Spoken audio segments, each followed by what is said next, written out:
भारतीय सभ्यता संस्कृति और स्वामी करपात्री जी महाराज के विचारों को देश दुनिया में फैलाने का काम कर रहे स्वामी अभिषेक ब्रह्मचारी जी हमारे साथ मौजूद हैं। स्वामी जी, बहुत स्वागत है आपका।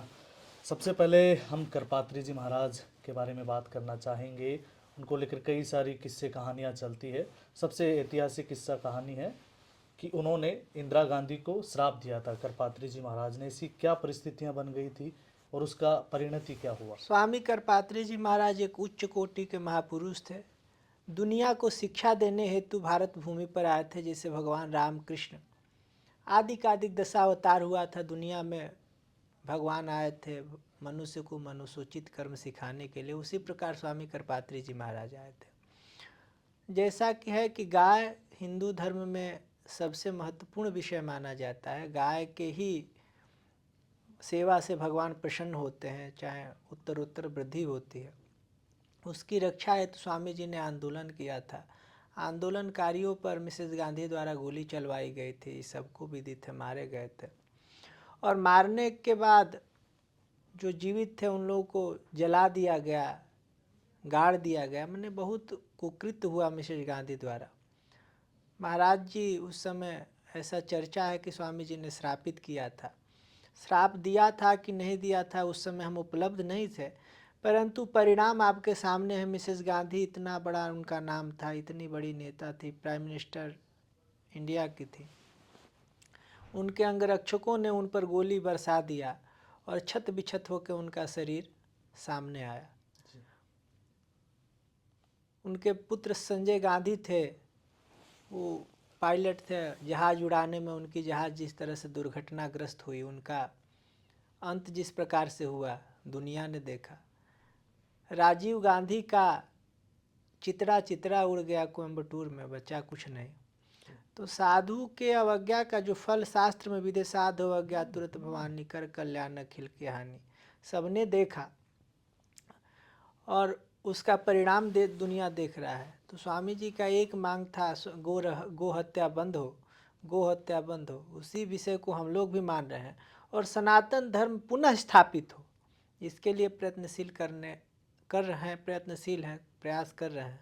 स्वामी जी, आज के परिप्रेक्ष्य में बात की जाए तो इन दिनों मस्जिदों के नीचे शिव मंदिर ढूंढने का या मंदिर होने के दावे जो हैं वो बहुत सारे किए जा रहे हैं। पहले बाबरी मस्जिद, फिर संभल और अब अजमेर दरगाह के नीचे भी हिंदू मंदिर होने का दावा किया गया और उस दावे को कोर्ट के द्वारा स्वीकार भी कर लिया गया।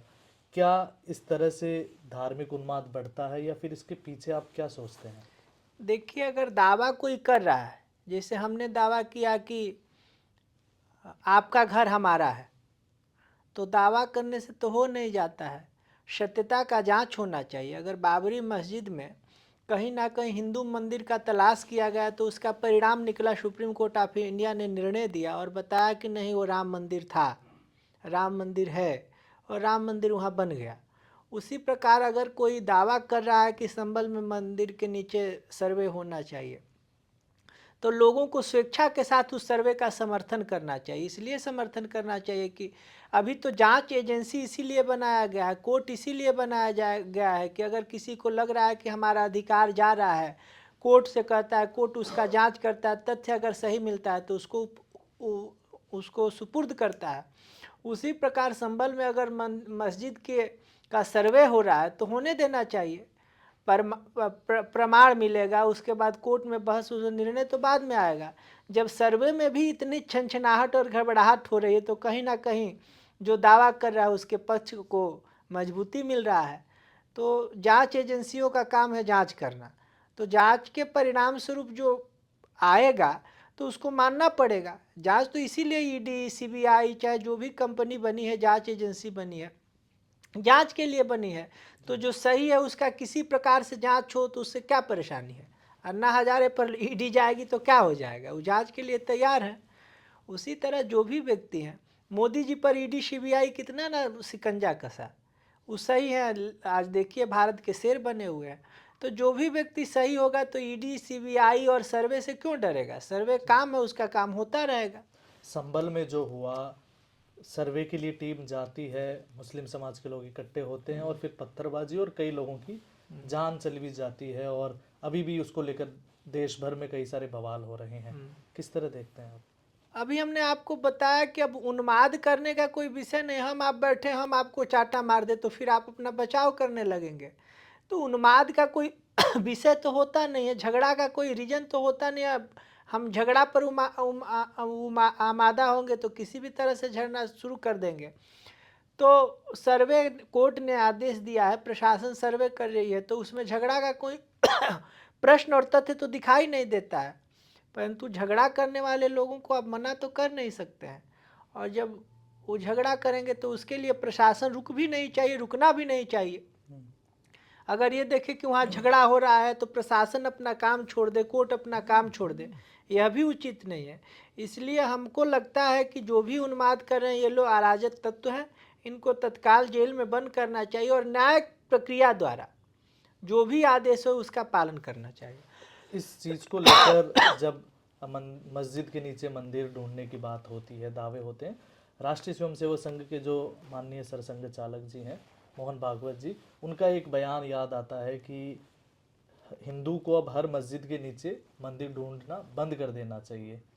कहाँ तक आपको सुसंगत लगता है? देखिए, भागवत जी एक जिम्मेदार पद पर बैठे हुए बड़े संवेदनशील व्यक्ति हैं। उनके बात को देश को गंभीरता से लेनी चाहिए। वो जो भी कहेंगे उनका बात हवा में तो होगा नहीं, तथ्यात्मक बोलेंगे, और उस तथ्य पर हमारी टिप्पणी बहुत उचित नहीं है। परंतु जो भी कोर्ट द्वारा निर्णय दिया जा रहा है, कोर्ट कह रहा है, अगर हम जाके और कहें कि जामा मस्जिद हमारा है तो फिर हम दोषी पाए जा रहे हैं। परंतु हम अपनी बात कोर्ट में कर रहे हैं कि यह हमारा चीज़ है और हमको मिलना चाहिए, इस अधिकार से भी हम अपने आप को वंचित रखना उचित नहीं समझते हैं। कोर्ट अगर हमसे में जाके कह रहे हैं कि बरसों पुरानी हमारी ज़मीन है, वो हमारे भाई ने कब्जा कर लिया है, चाहे हमारे रिश्तेदार ने कब्जा कर लिया, जिसका तथ्य हमारे पास है, कोर्ट तथ्य मांगेगा। अगर तथ्य में ये है कि नहीं हमारी ज़मीन है, तो अवैध रूप से कोई 100 साल से कब्जा करेगा तो वो अवैध है, हम तो वैध हैं। उस समय हमारे पास क्षमता नहीं थी, हमने उस चीज़ को नहीं अपने पास रख पाए, परंतु आज हमारे पास तथ्य है तो कोर्ट हमको देगा। बरसों पहले किसी ने हमारे मंदिर के ऊपर कब्जा करके बाबरी मस्जिद बना दिया था, कह रहा था कि बाबरी मस्जिद है, बाबरी मस्जिद है। परंतु जब हमको लगा कि हम उस समय से कह रहे हैं कि नहीं हमारा राम मंदिर है, राम मंदिर है, जब हमारे पक्ष मजबूत हुए, तथ्य हमारे मजबूत हुए, कोर्ट ने उसको देखा और कहा कि नहीं बाबरी मस्जिद नहीं है, राम मंदिर है, तो हमको मिला। आज हम कह रहे हैं कि वो हमारा शिव मंदिर है, बीच में कोई दरगाह बना ले, कोई कुछ भी बना ले, तो इससे उनका तो हो नहीं जा रहा है। जिस दिन हमको लगेगा कि हमको अपनी संपत्ति को अपने पास लेना है, उस दिन हम कोर्ट में जाएंगे और न्यायपूर्ण तरीके से, शांतिपूर्ण और पूर्वक और अहिंसापूर्वक हम अपने चीज़ को अगर मांग रहे हैं और उसमें प्रशासनिक तौर पर संविधान के दायरे में कार्रवाई हो रही है, तो उसको हम अपने पीछे क्यों हटेंगे। स्वामी जी, इन दिनों एक चर्चा और छिड़ी हुई है, कई धार्मिक जो नेता हैं उन्होंने ये कहा कि महाकुंभ में मुसलमानों की एंट्री नहीं होनी चाहिए। देखिए, महाकुंभ है, आस्था का पर्व है। हम तो कहते हैं देव दनुज की नर नर श्रेणी, मज्ज सादर सकल त्रिवेणी। वो तो त्रिवेणी संगम है, वहाँ देवता भी आते हैं, दानव भी आते हैं, मानव भी आते हैं। देव दनुज की नर नर श्रेणी, मज्ज सादर सकल, से सब लोग बड़े आदर के साथ वहाँ जाके स्नान करते हैं। मुसलमान भी जाके स्नान करना चाह रहा है तो वहाँ उसको हम क्यों रोकने जाए। उन्मादी लोग जाके वहाँ उन्माद न फैला और शहनवाज जैसे लोग जाके उसमें स्नान करें तो हमको कोई आपत्ति नहीं है, जाना चाहिए। तीर्थ की महिमा को समझना चाहिए, और तीर्थ बुद्धि से अगर उनकी बुद्धि शुद्ध होती है तो उसमें भी हमको आपत्ति नहीं। हमारा धर्म तो बहुत विशाल है। आपने सुना है कि हिंदू धर्म लोगों से कहता है कि आप हिंदू धर्म में आइए, सनातनी बनो, सनातनी बनो, से ऐसा चलता है। और रोज़ क्रिश्चियन घूम घूम के, मुस्लिम घूम घूम के मुस्लिमीकरण करता है, क्रिश्चियन घूम घूम के मुस्लिम बनाता क्रिश्चियन बनाता है, परंतु हिंदू धर्म कहीं किसी को बुलाता नहीं है, और आता है तो उसका तिरस्कार भी नहीं करता है, उसका सम्मान भी करता है। इन दिनों एक बड़ा नारा प्रचलित हो रहा है, बीजेपी की तरफ से भी दिया जा रहा है, और हिंदू समाज जो है थोड़ा एकजुट भी नजर आ रहा है उसमें, बटेंगे तो कटेंगे। इस नारे को लेकर आप क्या सोचते हैं?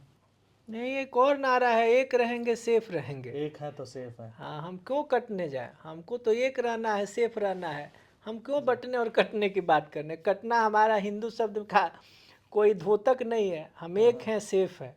हम कहाँ बटे हुए हैं, कौन कहता है कि हम बटे हैं, बताइए। आपको लगता है कि हम बटे हैं? हम बिल्कुल एक हैं और सेफ भी हैं। लेकिन ऐसा नहीं लगता ये पॉलिटिकल नारा है, अब राजनीति? किस रूप में कौन नारा है, हमको राजनीति और बीजेपी से क्या मतलब है? हम ना राजनीति में हैं हाँ हाँ। और ना राजनीतिक लोगों से हमारा कोई दूर दूर तक वास्ता। मिलते हैं सब लोग, पॉलिटिकल लोग भी मिल जाते हैं, परंतु हम किसी दल विशेष के धोतक थोड़े हैं। बस हम ये मानते हैं कि हम एक हैं, हम सेफ हैं। जैसे संतरा है, बीच में बटा हुआ है, सब अपने अपने घर में खा रहे हैं, अपना अपना काम कर रहे हैं। आपके भाई भी होंगे, जी आपके भाई घर हैं, तो क्या बट गए हैं? आप एक हैं, आप सेफ हैं। जी ना हम बटे हैं, ना हम कटेंगे। जी जी। बहुत धन्यवाद। ये थे स्वामी अभिषेक ब्रह्मचारी जी, जिन्होंने लगातार ये करपात्री जी महाराज के विचारों को देश दुनिया में फैलाते रहते हैं। इसके अलावा उन्होंने एक बहुत महत्वपूर्ण बात ये कही कि जो महाकुंभ जैसा पवित्र आयोजन है उसमें सभी को आना चाहिए, किसी की एंट्री नहीं रोकी जानी चाहिए। धन्यवाद। देखते रहिए रिपोर्टर साहब।